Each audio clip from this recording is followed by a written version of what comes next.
What is up, Bradford Bass family? Welcome back to the channel. It's been a minute since the last time we talked. Fishing wise, not so good.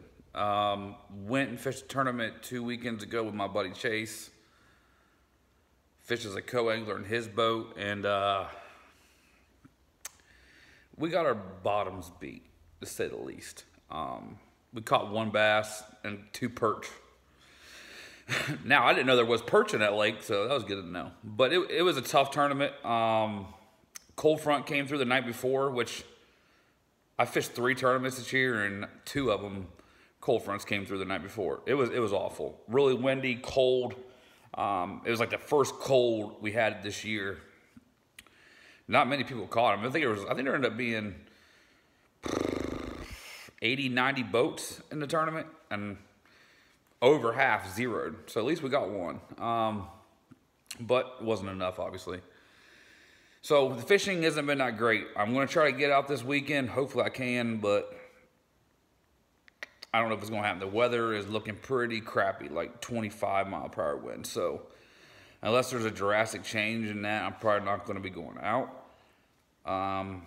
Last weekend I worked on cleaning my garage because I haven't cleaned it since last year when I did all the modifications to my boat last year. I mean, I couldn't even walk in my garage. There was so much crap in here. So I had to worry about getting it cleaned up because here in probably 3 weeks or so, I'm going to be winterizing the boat. And I got to get my boat back in the garage for the winter. And I know some of you be like, well, you know, fish bite all year long. Yeah, but where I live, the water gets hard and the boat doesn't go on ice. So it's got to be winterized in Ohio. Just what it is. It sucks, but I'm going to hold off as long as I can. But it's coming. It's coming real soon. But I got the garage cleaned up for the most part. But another reason I wanted to get the garage cleaned up is because I bought a new toy for the boat. Some of you already know this from the Facebook group, but a lot of you probably don't. So I ended up buying what I should have bought from the very beginning, and that is a new trolling motor. So I ended up going with the Minn Kota Terrova. Got the stabilizer bar, got the iPilot remote, and then I went ahead and I got the foot pedal as well. And then I got the quick release bracket. So that's another reason I've been trying to get the garage clean, because I want to be able to pull the boat in here and get that changed out. Put a new LED light in here because my garage had like one little key fixture in it forever. So trying to make it a little more comfortable this winter so I can do other stuff in here, because I'm going to do videos in here as well probably. Got a heater for in here, so. But as far as the trolling motor goes, I ended up buying a 55-pound thrust. So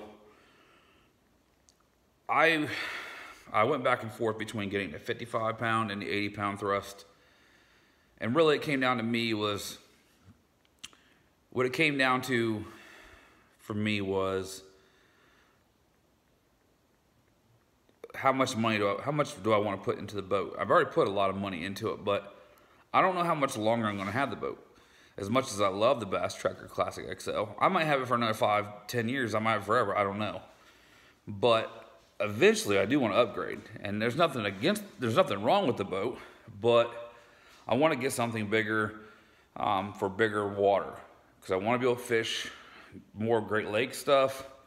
I want to be able to fish, you know, St. Clair more, or get up to St. Clair. Basically I'm chasing smallmouth. That's what I really want to do. So, and there's just limitations in the Tracker Classic. I mean, there just is. I mean, all bass boats have limitations, but there's definitely other bass boats out there that are better built for bigger water. So at some point I want to upgrade, but when's that time going to be? I don't know. But that went into a lot of the decision-making process, I guess. That was one of the deciding factors as why I went with the 55-pound instead of the 80-pound. Because the 45-pound thrust Minn Kota Edge, and all honest to God, has pushed me around good enough. Like, I've never had an issue with the power. Really, for me, the only reason I didn't just buy a little bit larger Minn Kota Edge was because I really wanted the spot lock. That was really the most important thing to me, because I take my son, we go pan fishing sometimes. We'll go bluegill fishing or whatever, and it sucks sometimes try to hold on to a spot, even with an anchor, so it's going to be nice having a spot lock. That was the biggest reason for me. But as far as the thrust, the 45 worked great for me. So I'm assuming 55 will be even better. Now, I'm sure 80 is great in the wind, if you're fishing 20-mile-per-hour winds. But, it's what it is. I'm not... If I get 20-mile-per-hour winds, I'm going to tuck back into the pocket somewhere out of the wind. So, it's just what it is. So I felt like the 55-pound was good enough for me. I ended up getting a 45-inch shaft. I debated between that and the 54-inch shaft. The Minn Kota Edge was a 45-inch. I didn't really feel the need for the 54-inch shaft. But I don't think there's anything wrong with going with that route. Especially if you're going to fish bigger wakes and stuff. You want to be able to have that motor down in the water. Essentially, I just went with the cheapest route at the end of the day. Because it was expensive. It was $1,600 for that trolling motor, that's it's nothing to blink an eye at, it's expensive. So I got the quick release bracket, and then I got the stabilizer mount, as you've seen. So one thing I'm going to do different, I will be making a video, like a step-by-step process of how I mount this.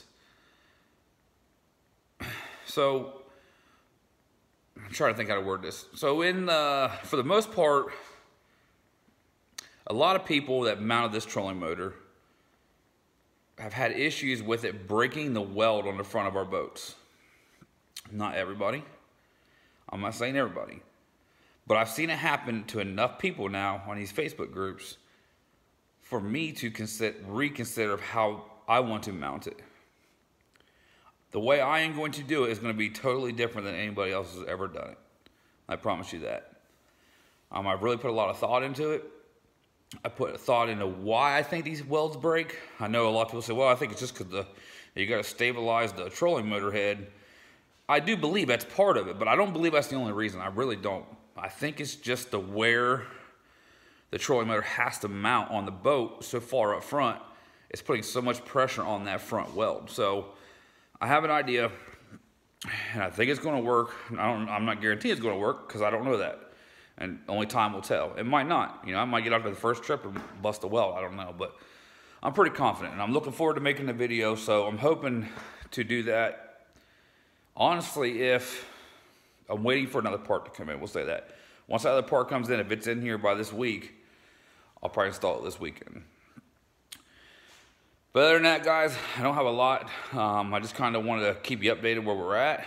Sorry I don't have more fishing content for you right now, but it's just been tough. There's no other way to say it, really. It's just been tough. So get this trolling motor on. Plus, there's some other modifications I've done to my boat that you guys haven't seen that I want to show you as well.